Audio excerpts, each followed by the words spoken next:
الحمد لله رب العالمين والصلاة والسلام على أشرف المرسلين وعلى آله الطيبين الطاهرين وصحابته أجمعين ومن تبعهم بإحسان إلى يوم الدين أما بعد.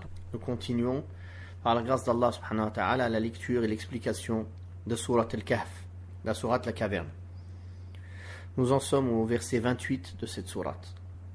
أعوذ بالله السميع العليم من الشيطان الرجيم واصبر نفسك مع الذين يدعون ربهم بالغداة والعشي يريدون وجهه ولا تعد عيناك عنهم تريد زينة الحياة الدنيا ولا تطع من أغفلنا قلبه عن ذكرنا واتبع هواه وكان أمره فرطا وقل الحق من ربكم فمن شاء فليؤمن ومن شاء فليكفر إنا أعتدنا للظالمين نارا أحاط بهم سرادقها وإن يستغيثوا يغاثوا بماء كالمهل يشوي الوجوه بئس الشراب وساءت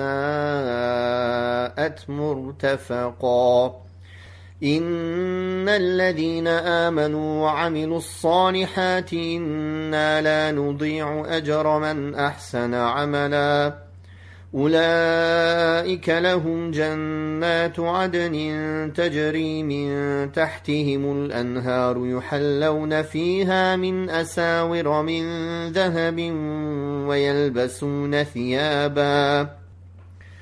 ويلبسون ثيابا خضرا من سندس واستبرق متكئين فيها على الأرائك نعم الثواب وحسنت مرتفقا. Allah subhanahu wa ta'ala, dans le verset 28, dit dans le sens de sa parole: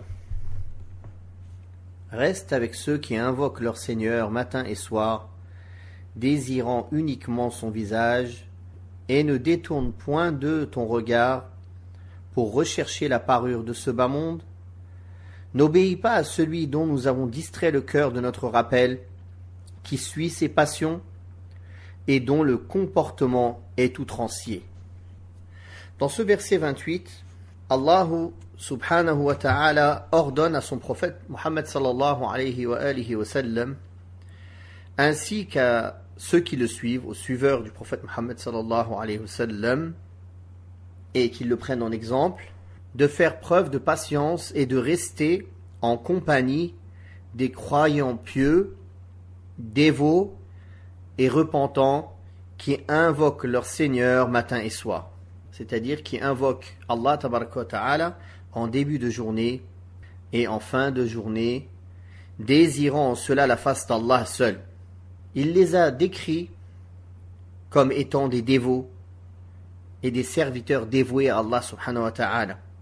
Ce verset contient l'incitation à fréquenter les gens pieux, vertueux, à lutter contre ses passions, les passions de son âme, pour supporter leur compagnie et à les prendre comme compagnons, même s'ils sont pauvres, car il y a dans leur compagnie des avantages innombrables. Et Allah Ta'ala a dit au prophète sallallahu alayhi wa sallam de ne pas les quitter. Ne les quitte pas, c'est-à-dire ne leur montre pas de la condescendance et de l'orgueil pour courir après des plaisirs de ce bas monde, car cela est nuisible et n'est d'aucune utilité, en plus du fait qu'il éloigne des avantages spirituels de la religion, dans la mesure où il implique l'attachement du cœur à ce bas monde. Ce faisant, le cœur ne se consacre plus qu'aux affaires de ce bas monde, en se vidant de tout désir pour l'au-delà. En effet, la parure de ce bas monde enchante celui qui la voit, ensorcelle sa raison et rend son cœur insouciant par rapport au rappel du souvenir d'Allah subhanahu wa ta'ala. Absorbé dans la recherche des passions et des désirs de ce monde, il se met dès lors à perdre son temps et à le consacrer dans des vanités et des futilités, sombrant dans la perte éternelle et regrettant son comportement en permanence. C'est pour cela qu'Allah tabaraka wa ta'ala dit: n'obéis pas à celui dont nous avons rendu le cœur inattentif à notre rappel, qui est devenu insouciant vis-à-vis d'Allah, qu'il l'a châtié en le rendant inattentif à son rappel et qui suit ses passions. Il est devenu esclave de ses passions, en ce sens qu'il fait tout ce que son âme lui suggère, même si cela le mène à sa perte et à son malheur. Il a pris sa passion comme divinité en dehors d'Allah. Comme Allah subhanahu wa ta'ala dit dans le Coran al-Karim: أَفَرَأَيْتَ مَنِ اتَّخَذَ إِلَهَهُ هَوَاهُ وَأَضَلَّهُ اللَّهُ عَلَى عِلْمٍ. As-tu vu celui qui a fait de sa passion son Dieu et qu'Allah a égaré en connaissance de cause? Beaucoup croient que adorer autre qu'Allah, cela se limite à adorer des statues ou des arbres, ou des morts ou des saints. Alors que la majorité des gens aujourd'hui ont pris comme divinité et comme Dieu leur propre passion, leur propre personne, le culte de la personne, le culte des satans des réseaux sociaux. Et ils les ont pris en divinité en dehors d'Allah. Ils leur obéissent dans toutes choses, rendent halal ce que eux rendent halal et rendent haram ce que eux rendent haram, et les suivent comme des moutons. Ces gens-là ont pris leur passion en divinité en dehors d'Allah. Et Allah Ta'ala a parlé de cela. N'as-tu pas vu, as-tu vu celui qui a fait de sa passion son Dieu? Celui qui ne sait pas se réfréner, celui qui suit tout ce que ses passions lui dictent. Alors il a pris sa passion en divinité en dehors d'Allah. Et Allah Ta'ala, en parlant de cette personne, il dit dans le sens du verset ici, qu'il se complaît dans ses excès, c'est-à-dire qui a fait perdre les avantages de sa religion et de sa vie profane. Allah Azza wa Jal a interdit qu'une telle personne soit obéie, car son obéissance mène à la prendre comme exemple dans la mesure où il n'invite qu'aux choses mauvaises, qu'aux choses qui le caractérisent.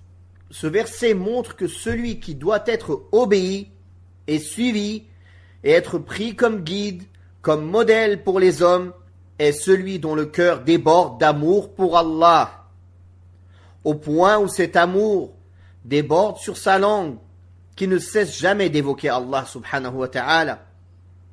Cette personne suit ce qui implique la satisfaction de son Seigneur en la faisant passer avant ses passions, avant ses désirs. Il exploite ainsi son temps dans ce qui est utile. Les circonstances de sa vie s'améliorent et ses actes deviennent vertueux. Il invite les hommes à suivre ce dont Allah lui a fait don. Une telle personne est digne d'être suivie et d'être prise comme guide et comme exemple. Quand Allah Ta'ala dit dans ce verset « Wasbir nafsaka ma'alladina yad'una rabbahum » patiente, reste avec ceux qui invoquent leur Seigneur. La patience citée dans ce verset est celle qui consiste à patienter dans l'obéissance à Allah, ce qui constitue le plus haut degré de la patience. Avec sa perfection se perfectionnent tous les autres actes. Il y a aussi dans ce verset la recommandation d'évoquer Allah, de l'invoquer et de l'adorer aux deux extrémités du jour, car Allah Azza wa Jal a fait l'éloge de ceux qui font cela, ceux qui évoquent Allah matin et soir. Or, tout acte dont Allah loue l'auteur et lui fait des éloges prouve qu'Allah l'aime. Et dans la mesure où il l'aime, il ordonne de le faire et incite les gens en ce sens. Puis, dans le verset 29, Allah Ta'ala dit dans le sens « Dis, la vérité émane de votre Seigneur. Qui croit, qui voudra, que croit, qui voudra, et que la renie, qui voudra. Nous avons préparé pour les mécréants un feu, en l'enceinte duquel ils seront cernés. S'ils demandent à boire, on les abreuvera d'une eau semblable à du métal fondu, qui leur brûlera le visage. Quelle détestable boisson et quelle mauvaise demeure. Dans le verset 30, quant à ceux qui croient et accomplissent des œuvres pieuses, nous ne laissons jamais se perdre la récompense des bienfaisants. Dans le 31, voilà ceux auxquels sont réservés des jardins d'établissement permanent, sous lesquels coulent des rivières, et où ils seront parés de bracelets d'or, vêtus d'habits verts faits de soie fine et de brocart, et confortablement installés sur des divans. Et quelle bonne récompense, et quelle belle demeure. Dans ces versets 29 au 31, Allah Ta'ala dit au prophète Muhammad sallallahu alayhi wa sallam de dire aux hommes: ceci est la vérité qui émane de la part de votre Seigneur. C'est-à-dire que la guidance s'est distinguée de l'égarement, le bon sens de l'erreur, et les caractéristiques des bienheureux de celles des réprouvés. Et ce, en raison de ce qu'Allah a montré par l'intermédiaire de son messager sallallahu alayhi wa sallam. Par conséquent, une fois que cela fut montré et clarifié, et qu'il ne resta aucun doute à ce sujet, croira qui voudra et rejettera qui voudra. C'est-à-dire qu'il ne reste maintenant qu'à emprunter un des deux chemins, en fonction de l'assistance divine que recevra l'homme ou sa non-assistance. Certes, Allah tabaraka wa ta'ala a donné à l'homme une volonté propre avec laquelle il peut choisir entre la foi et la mécréance, entre le bien et le mal, et c'est pour cela qu'il sera jugé et qu'il sera récompensé ou châtié. Celui qui croit aura été assisté dans la voie de la justesse, et celui qui rejette, qui renie, l'argument et la preuve aura été établi contre lui, et il ne sera pas contraint de croire. C'est-à-dire, on ne va pas le forcer à devenir croyant. Mais auprès d'Allah, il doit croire.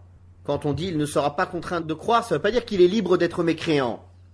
Cela veut dire qu'on ne le force pas à être croyant. Mais auprès d'Allah, les gens ne sont pas libres d'être croyants ou mécréants. Auprès d'Allah, dans la loi d'Allah, auprès du jugement d'Allah, il est demandé à tout le monde d'être croyant. Mais par sa sagesse, Allah a voulu laisser le choix à l'être humain. Certains vont croire, certains vont mécroire. Alors maintenant que la réalité a été exposée clairement, on ne doit forcer personne à devenir croyant. On doit exposer seulement. C'est dans ce sens-là que celui qui veut croit et que celui qui veut mécroit. C'est pour ça qu'Allah Ta'ala dans Surat Al-Baqarah a dit « La ikraha fid din, qad tabayyana ar-rushdu min al-ghayy » Nulle contrainte en religion, maintenant que la vérité s'est distinguée de l'erreur. C'est-à-dire maintenant que tout est clair, on ne contraint personne à devenir musulman. On lui propose. S'il accepte d'être musulman, il a les mêmes droits et les mêmes devoirs que nous. S'il refuse, alors l'État musulman dans lequel il est le laisse sur sa religion, mais il doit respecter les règles de société et il doit rester sous l'autorité des musulmans, tout simplement dans le pays où il est. Il n'y a pas dans la parole d'Allah tabaraka wa ta'ala croira qui voudra et reniera qui voudra la permission pour le mécréant de choisir une des deux choses. C'est-à-dire, tu as le choix, ou tu deviens mécréant ou croyant, il n'y a pas de problème. C'est pas dans ce sens-là. C'est dans le sens que dans ce bas monde, il a le choix. Mais auprès d'Allah, il n'est pas excusé. Donc dire tout le monde est libre d'être mécréant, non, c'est faux. Tout le monde est esclave d'Allah, croyant et mécréant. Et tout le monde doit croire en Allah et lui obéir. Sauf que les mécréants ont choisi de ne pas le faire. dans ce bas monde, ils ont ce choix. Ils ont cette liberté de choisir de ne pas le faire. Mais ils seront châtiés pour cela. Donc dans ce verset, en vérité, c'est une mise en garde. Une sévère mise en garde à ceux qui choisissent la mécréance après que la clarification des choses ait été faite. De même que ce verset n'implique pas la cessation d'inviter à l'islam ou de combattre dans le sentier d'Allah subhanahu wa ta'ala contre les mécréants. Ça n'a rien à voir avec cela. Ce que ce verset prouve, et le verset de Surat al-Baqarah, c'est qu'on n'impose pas à quelqu'un de devenir musulman. On ne force pas quelqu'un pour être musulman. On lui expose clairement les preuves, et c'est à lui de faire le choix en toute connaissance de cause. De choisir le paradis ou l'enfer. De choisir d'être sous la colère d'Allah ou de choisir d'être sous sa satisfaction. C'est pour cela qu'Allah tabaraka wa ta'ala mentionne à la suite le sort des deux groupes. Le sort de ceux qui auront mécru et le sort de ceux qui auront cru. En disant, nous avons préparé pour les injustes, c'est-à-dire l'injustice majeure, les mécréants, qui ont fait preuve de mécréance, de turpitude et de rébellion contre Allah, un feu dont les flammes les cerneront de toutes parts. C'est-à-dire, d'où ils ne pourront pas s'échapper, et contre le châtiment duquel personne ne pourra les secourir. S'ils demandent à être abreuvés, à boire pour étancher la soif intense qui les tenaille, on leur servira un liquide bouillant comme du métal fondu ou comme le sédiment de l'huile en raison de son intense chaleur qui brûlera leur visage.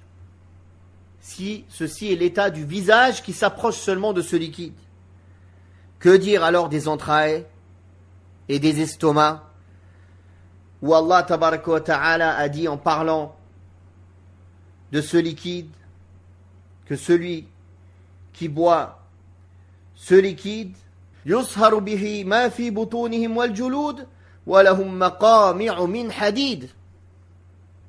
Allah Ta'ala, en parlant de ce qui est liquide, dit « Il fera fondre leurs entrailles et leur peau, pendant que des masses de fer seront préparées à leur intention. » Qu'Allah nous en préserve. Allah Ta'ala, en parlant de ce breuvage, dit dans le sens « Quel détestable breuvage qui sera utilisé pour étancher la soif et soulager un peu contre le châtiment, ce qui ajoutera leur supplice, du supplice. Et quelle mauvaise demeure et lugubre séjour en enfer. Il s'agit là d'une description décriée de la Jehen, dont le séjour est lugubre et abominable, et qui ne contient que le supplice pénible, qui ne cesse pas, ne serait-ce qu'un moment. Ses habitants auront désespéré de tout bien, et le miséricordieux les oubliera dans le châtiment, comme ils l'ont oublié dans la vie de ce bas monde. Ensuite, Allah tabaraka wa ta'ala mentionna le deuxième groupe, le groupe de croyants, en disant que ceux qui auront cru et qui auront accompli les bonnes œuvres, c'est-à-dire qui auront réuni entre la foi en Allah, ses anges, ses livres, ses messagers, le jour dernier et la prédestination dans le bien et le mal, et l'accomplissement des bonnes œuvres, qu'elles soient obligatoires ou surrogatoires, ceux-là sauront que nous ne laissons jamais perdre la récompense de celui qui fait le bien. C'est-à-dire de faire le bien pour la face d'Allah seul et pour obtenir sa satisfaction en suivant en cela le Coran et la Sunna, la loi d'Allah. Une telle œuvre ne sera pas être perdue par Allah. Loin s'en faut, puisqu'elle sera préservée pour leurs auteurs et il les rétribue abondamment en fonction de leurs actes et de sa faveur et sa bienfaisance subhanahu wa ta'ala. Il cita leur rétribution à travers sa parole où il dit dans le sens « À ceux-là sont réservés des jardins d'Éden, où coulent des rivières et des ruisseaux, et où ils seront parés de bracelets d'or, vêtus d'habits verts de soie et de brocart, et accoudés sur des divans. quelle belle récompense et quel magnifique séjour. C'est-à-dire que ceux qui sont caractérisés par la foi et les bonnes œuvres auront des jardins très élevés où se trouvent d'innombrables arbres pleins de fruits et dont les rivières sont nombreuses, coulant sous ces arbres élégants et ces demeures somptueuses. Leurs parures seront faites d'or, leurs habits de brocart vert et de satin et de soie fine. Ils seront accoudés sur des canapés et des divans parés et embellis de parures luxueuses. Leurs accoudements sur ces divans montrent leur parfaite sérénité et l'absence en eux de toute fatigue ou affliction. Les domestiques, les servants, se relayeront auprès d'eux pour les servir de ce qu'ils désirent. Cet état de béatitude dans lequel ils se trouvent sera éternel et permanent.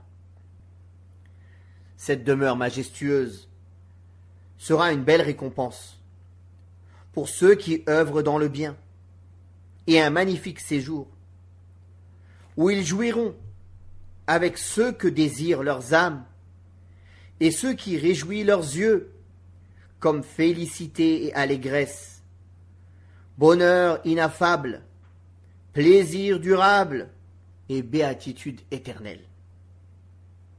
Et quelle demeure est meilleure que celle où le royaume des élus les plus inférieurs équivaut à une marche de 2000 ans dans sa félicité, dans ses palais, dans ses jardins, sans regarder ce qu'il y a au-dessus d'eux comme félicité, dans la mesure où ils auront obtenu réponse à tous leurs désirs et aspirations, et ainsi qu'un surplus qui dépasse toute espérance.